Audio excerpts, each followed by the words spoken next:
Kata Surapati baik dalam bahasa Jawa kuno maupun Jawa Baru memiliki makna Raja Dewa, bermaksud mengabadikan nama legendaris ini. Taman Burgemester Biskop Lain di Menteng, Jakarta, pasca kemerdekaan Indonesia diubah namanya menjadi Taman Surapati. Untung Surapati sebuah legenda. Kisah hidupnya adalah ikonik tentang heroisme. Sikap heroisme dan militansinya melawan penjajahan Belanda inilah membuat namanya terangkat jadi tokoh legendaris. Bukan semata bagi masyarakat Jawa, baik kalangan kaula maupun priayi, namanya juga sangat populer di Kalimantan, Maluku, dan Sunda. Merujuk pada Ferdinand Wiegers dalam Nyai Isah dan cerita lainnya mencatat, sejak abad ke-19, nama Surapati telah menjadi ikon dan simbol perlawanan melawan kolonialisme Belanda di tengah-tengah masyarakat itu. Dalam catatan sejarah, di Kalimantan pernah ada seorang pemberontak yang saat melawan Belanda menggunakan nama Surapati.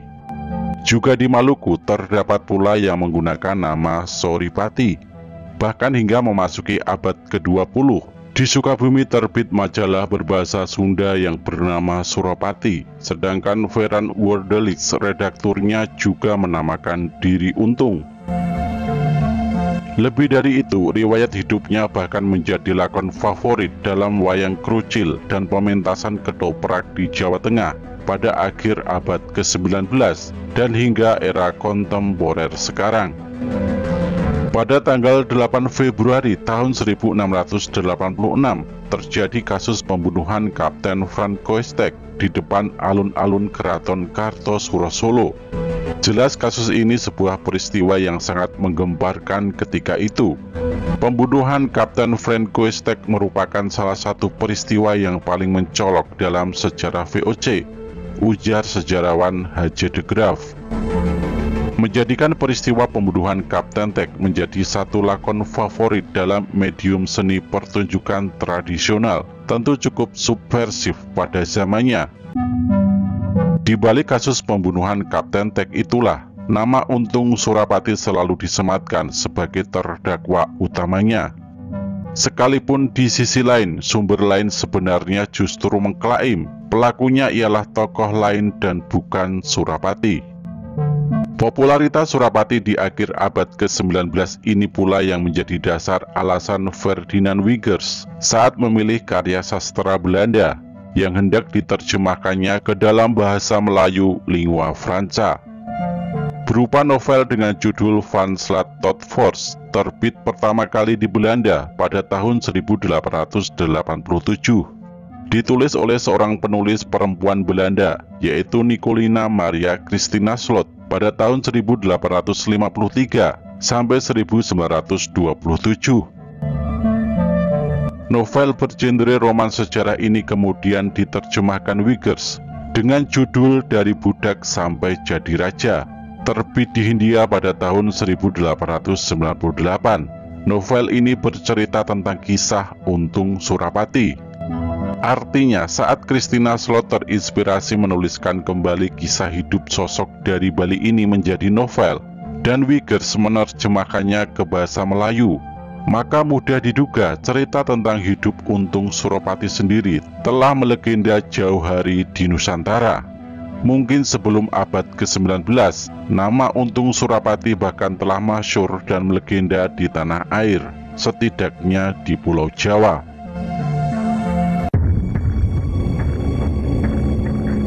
Bicara teks tradisional seputar kisah dan legenda Untung Surapati tampaknya cukup banyak ditemui. Merujuk pada Maharsi tahun 2008 dalam kajian filologi, naskah Babat Surapati disebutkan, kisah ini terdapat dalam Babat Tanah Jawi, Babat Surapati, Babat Mentawis, Babat Keraton, Babat Runajaya Surapati, dan Babat Kartosura. Kembali pada kasus Kapten Tek. Menurut Mahandis Yunata Tamrin pada tahun 2014, dalam investigasi terbunuhnya Kapten Tek di Kartosuro, merujuk Babat Tanah Jawi dikatakan, perang itu memakan korban tewas sebanyak 79 serdadu VOC dan 1 serdadu hilang.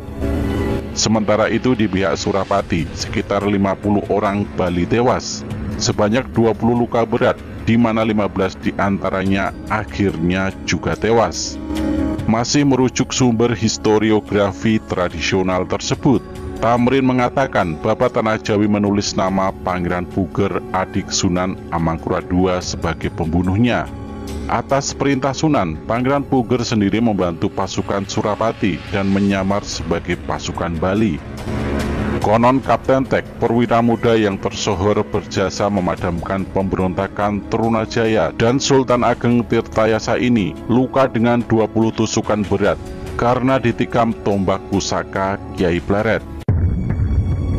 Sementara itu, bicara Babat Surapati bukan hanya dikenal di Jawa Barat, melainkan juga di Jawa Timur. Masih dari Jawa Timur, di ujung paling timur pulau ini yaitu Belambangan pun ditemukan varian Babat ini. Demikianlah hasil penelitian Ankumar dalam Surapati, Man and Legend, A Study of Three Babat Tradition. Adanya Babat Surapati yang menempatkan Untung Surapati sebagai subjek utama jelas membuktikan adanya pengakuan para pujangga Jawa saat itu akan kiprah dan ketokohannya. Kumar bahkan mengatakan Surapati merupakan tokoh istimewa dalam sejarah Jawa. Kembali merujuk pada Maharsi, kata Surapati baik dalam bahasa Jawa kuno maupun Jawa baru memiliki arti yang sama, yaitu Raja Dewa. Jika nama Untung adalah pemberian majikan Belandanya dan sekaligus orang tua kekasihnya, yakni Susanamor, maka nama Surapati adalah nama pemberian Sultan Cirebon. Masih merujuk pada Maharsi, nama sebelumnya ialah Joko Untung. Sumber lain dari Bali mengatakan nama sebelumnya ialah Surawira Aji. Surapati pada awalnya merupakan nama putra angkat Sultan Cirebon. Namun karena kasus berbohong kepada Sultan, kemudian ia dihukum mati. Setelah Surapati dihukum mati, nama ini kemudian disematkan pada pemuda dari Bali tersebut. Pemberian nama Surapati ini menunjukkan Joko Untung atau Surawira Aji pantas menyandang nama Surapati yang berarti Raja Dewa. Bukan hanya soal kepantasan, penyematan nama Surapati juga disinyalir merupakan bentuk penghormatan baginya dari kalangan aristokrat. Dari berbagai naskah tradisional dari Jawa Timur, masih merujuk pada Maharsi. Setidaknya hingga saat ini terdapat 7 variasi naskah. Menarik untuk digarisbawahi di sini. Dalam naskah-naskah itu Surapati juga diceritakan diakui sebagai putra Sunan Amangkurat II. Sementara itu, teks modern barulah muncul setelah Christina Slot atau masyhur dengan nama Pena Melati Van Java menulis karya novelnya. Seperti telah disinggung di muka, novel ini lantas diterjemahkan oleh Ferdinand Wiggers, seorang jurnalis peranakan Eropa sekaligus pelopor penulisan karya-karya sastra di negeri ini. Terjemahan dari Van Slat tot Force, yaitu dari budak sampai jadi raja, disebut-sebut sebagai karya terpenting Wiggers.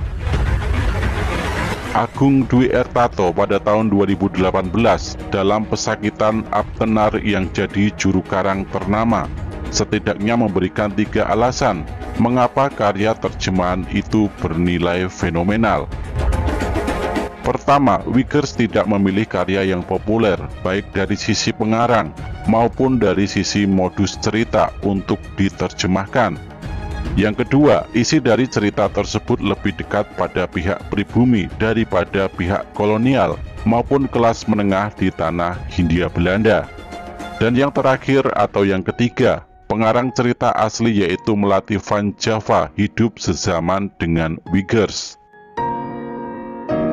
Terkait hal ini, Pramudia Anantatur dalam Antologi Sastra Pra-Indonesia dan diterbitkan kembali oleh Hasta Mitra pada tahun 1983 memberikan catatan.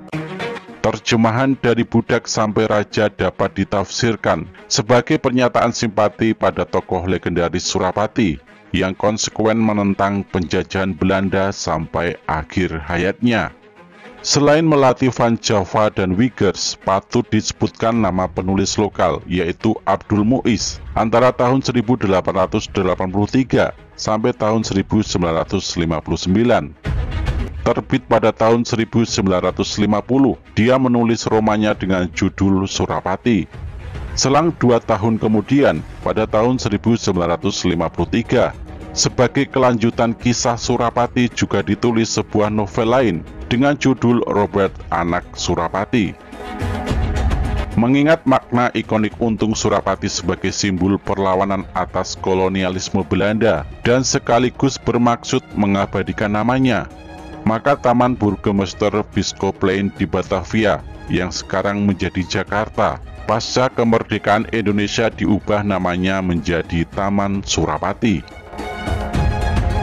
Selain itu, pemerintah Indonesia berdasarkan SK Presiden nomor 106/TK/1975 tanggal 3 November tahun 1975 telah menetapkan sosok legendaris ini sebagai pahlawan nasional.